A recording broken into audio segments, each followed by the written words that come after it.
What's going on, guys? My name's Theoatrix, and yesterday we received a new old school game update. This week's update included some important adjustments to how clue scrolls work within the Trailblazer League, as well as some smaller bug fixes and small changes to the league. The Sceptre also had some changes to its mechanics. We also got a new cosmetic outfit, as well as some proposed changes to the look of the female character model.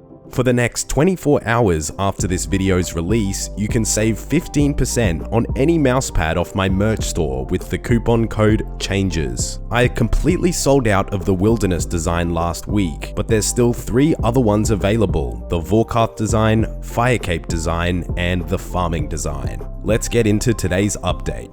Currently, in the Trailblazer League, you can receive clue scrolls that you can't complete since they're in regions that you may not have unlocked. This led to many players adapting the clue juggling strategy, where if you start on a clue and let's say you complete 2 steps of that clue and then you get a step that you can't do, you can drop that clue on the ground, and as long as it doesn't despawn, you can get another clue scroll, and the new clue scroll will have 2 steps already completed, so you won't need to start it all over again. If the clue does despawn, the clue step counter is reset, so the term juggling comes from the constant picking up and dropping of the clue to make sure it doesn't despawn. Well, around a week ago, Jagex proposed making a change so that any clue scroll step you get within the league will be one that you can complete, so there won't be any more clues that you can't do. Jagex received some negative feedback to this proposal because players felt that it favored the tier 4 relic Unnatural Selection more than Treasure Seeker, which is the other tier 4 relic.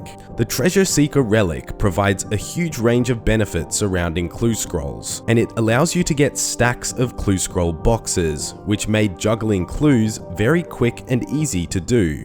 Making it so that you could only get clues that you could complete would remove the need for juggling and would make the benefit from Treasure Seeker pretty much useless. So then Jagex came back with a new idea, proposing that all of the completed steps that you've done on a clue scroll will be kept, even if you drop or lose the clue. So if you did 2 steps of a clue and found you couldn't complete it, you can drop the clue and lose it, but your account will still have those 2 steps completed, ready for the next clue that you get. This removes the need to juggle, but still keeps the same concept, so Treasure Seeker is still very beneficial with being able to stack up your clues. The community really liked this idea, so Jagex implemented this change as a hotfix about 1 hour ago, so you now no longer need to juggle and you keep all of your clue steps.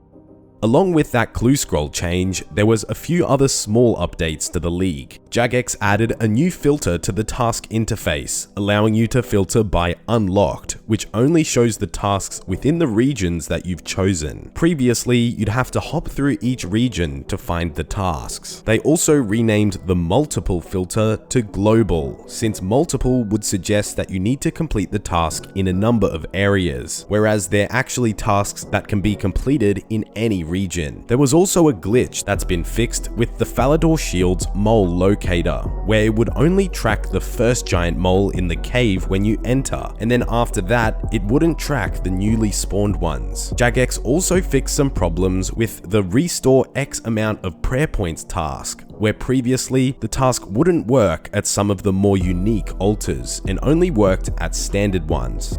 So they're the main Trailblazer changes for this week. Now let's talk about the main game updates. The Sceptre receives some mechanics changes. You can obtain a Sceptre by collecting and connecting the parts that are dropped from monsters within the Stronghold of Security. The right skull half is dropped by Minotaurs on level 1. The bottom of the scepter is dropped by flesh crawlers on the 2nd floor, the top of the scepter is dropped by Catablpons on the 3rd level, and the left skull half is dropped by Ankus on the 4th. The scepter can then be invoked to teleport you right to the Stronghold of Security, which is useful for a range of reasons. It's the closest teleport to Edgeville as a free-to-play player, and as a member, it's great to use if you're boosting your Slayer points, as a fair few of Turael's tasks are within the Stronghold. Before this update, a freshly made Skull Sceptre had 5 charges, whereas now the base number of charges is 10. Completing the Varrock Diary increases the maximum number of charges, now ranging from 14 for easy up to 26 for elite.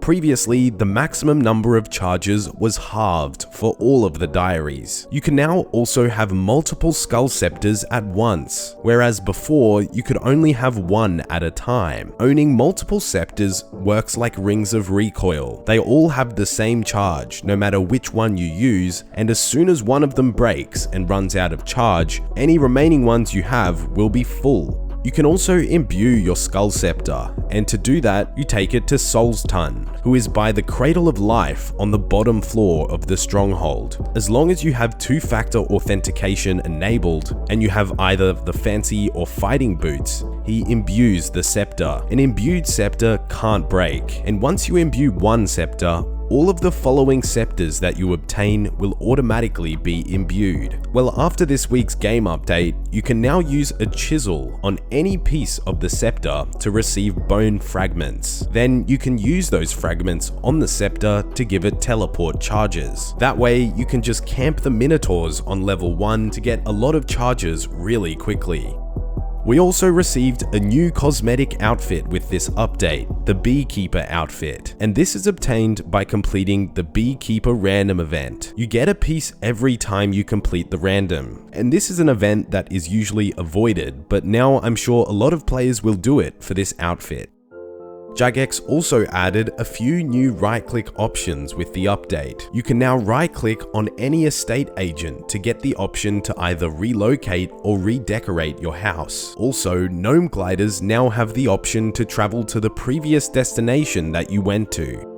There was also a long part about remodeling the female character model in this update. The female character head was originally created by just shrinking the male head model, and this led to a lot of strange graphical issues that are still in the game today. There's some strange protrusions around the neck, and most noticeably, the eyes of all female characters are connected together. In recent times, Jagex has taken notice of this issue, and any new female NPCs that they've added haven't had these graphical problems. Even with the crystal helmet, they made it so that it automatically fixes your eyes when you wear it. So Jagex has been well aware of this problem for a while. Jagex plans to make this change to every scenario though, completely fixing the female character's head. This is the new head model that they might end up using, and you can see that the neck protrusions are removed and the eyes are a lot further apart. So that's a change we'll probably see in the coming few months, and I think it's definitely something that's well overdue.